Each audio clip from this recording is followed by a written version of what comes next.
Yiga Oluganda Mugabo Tikidde.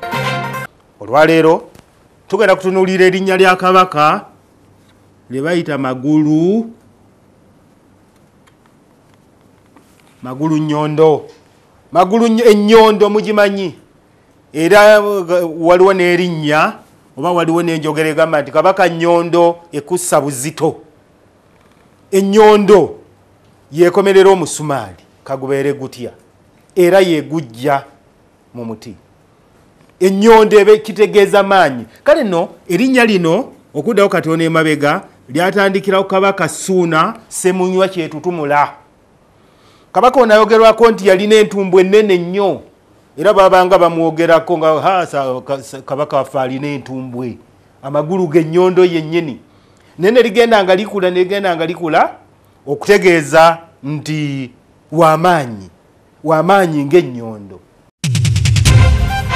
Yiga Oluganda Mugabo Tikidde.